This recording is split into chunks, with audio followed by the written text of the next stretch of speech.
Welcome to Mindset U Podcast, your source of mindset education. We aim to provide you with free, valuable education for you to thrive. Enjoy. In this podcast, I explore how our mindsets can be influenced. Why do some people fall for conspiracy theories? How do we protect ourselves from conspiracy theories? And how do we communicate with someone that seems to be on opposing ends from us?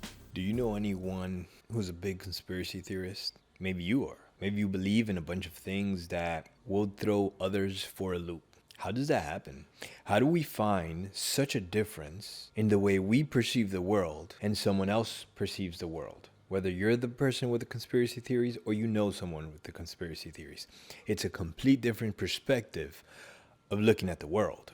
So how does that happen? How does that come to be? It's an amazing feature of our brain to look for patterns. We look for patterns so heavily that we can find consistencies in things that don't even make sense. Like, we can see faces in things that don't exist. We can see human faces in things that have no relations to humanity. We can see human emotions on creatures that perceive existence on a whole different plane. Do we simplify things to make them feel more comfortable? Well, the truth is we do. Our brains are looking for patterns in such a way that we're going to find them whether we want to believe in it or not. But what we need to do in order to find those patterns is awaken our perspective, awaken the need to find a pattern. So if we're looking for a pattern on, let's say, the truth of something, and we already have a cognitive bias in understanding what's a possibility in truth, we will find patterns to see that truth that we believe in or starting to believe in or have a hint towards believing. We will see a pattern in whatever we go looking for. Now, what will entice us to go out looking for some sort of truth that we believe in? So as people, we have sacred values, our amalgamation of our experience put together by the understanding of the world and how we see it. Sacred values become so ingrained in us. They're part of us. Our sacred values are true to us in the most core sense of the word. We'll fight for these sacred values to such a high degree that we will die for them. So this is what makes them sacred. They become more important to us than our own lives. But these values can be corrupted. A lens can be placed over them to simplify the world that allows us to feel as if we're in control in our story. So sacred values are stored in an area of your brain deep inside that can operate independently of our processing system where we reflect and contest. So what can happen is when we're emotionally traumatized, these areas that help us reflect, that help us think about how things connect with each other can be shut down. So now sacred values aren't shut down. Remember that. They're not going to be shut down. But our reflection, our contemplation area gets shut down. So what happens now with our need to see a pattern in everything, we start to simplify the world in order to see the pattern of good versus evil. And in that idea of good versus evil, we find ourselves to be the hero. Therefore, there's an evil we must conquer. We must kill and destroy. Now the world becomes as simple as finding the truth. And your desire to find the truth as a human being leads you to simplify the world. You see how all of this comes full circle? So when you're desperately searching for this villain, for this cause of your harm, for this cause of your trauma, and someone presents it to you as a part of a group, a part of a person, part of a country, remember, our self-reflection point is taken offline. Now with all this stacking, it's easy to see how the complex world becomes simplistic in the good versus evil fight. And of course, we are righteous. We are the good. Well, I personally don't think I'm good. I think I'm evil. I think I'm horrible. But let me ask you to reflect on this. Is it possible that the reason you believe that is not because you did something horrible, but because something was done to you that left you desiring to pass it on to hurt someone else? This takes a lot of reflection, so we need to turn that part of your brain back on that allows you to reflect on your past,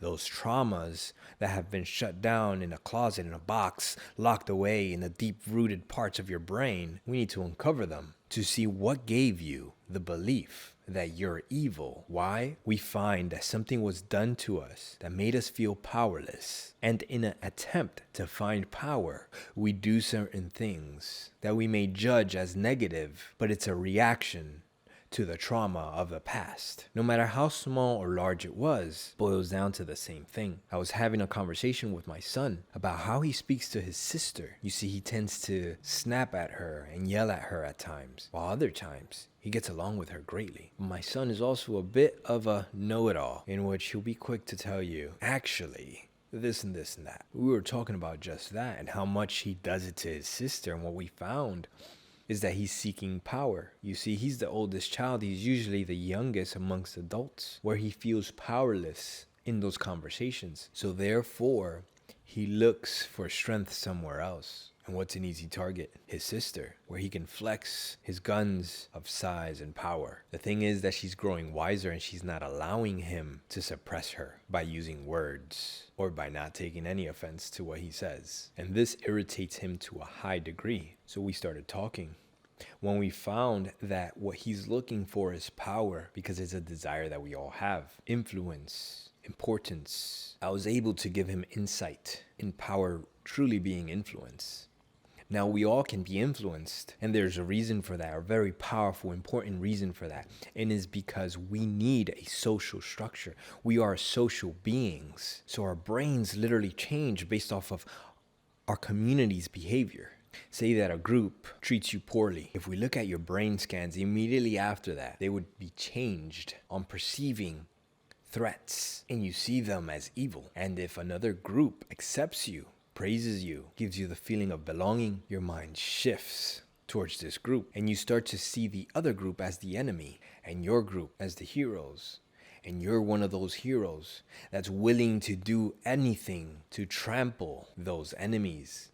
They're evil. Now, the amazing part is that the mind doesn't need to connect that first evil act against you to that one group. You can actually project that feeling within yourself towards anyone or towards anything. So this becomes a perfect recipe on how you can shift. And it's not a flaw in your character, and it's not you being weak-minded. It's actually a feature of the human brain. I'm a coach. My job is to influence people. And what I learned early on is that if I want to influence people, I need to understand how their brain works. And if I can understand how their brain works, then I can understand how to influence them. Now, this shouldn't be confused with brainwashing, because brainwashing is a myth. Remember, we have sacred values. I won't be able to change your sacred values no matter how much influence. But if I can shift the perspective to a new light where your sacred values make sense against this other thing, this is what happens in the political world. This is what happens when you have certain beliefs. It's a shift in perspective of your value, not a change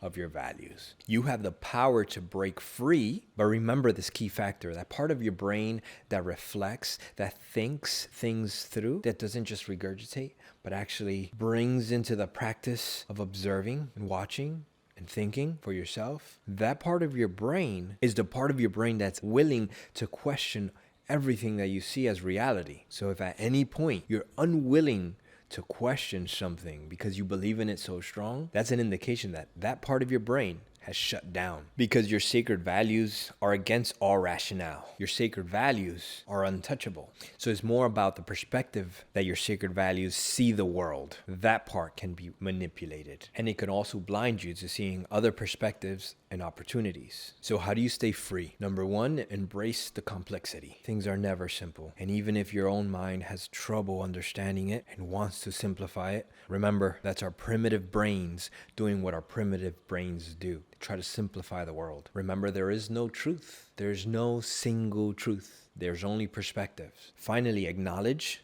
that we are all in a pursuit of being the heroes of our story, even your enemies. And when you can acknowledge that you're more similar to your enemy than you are different, the fallacy that others are different than you can see them as people just like you. You can see yourself in them. That acknowledgement alone will free you. What does your health, love life, spirituality, career, finances all have in common?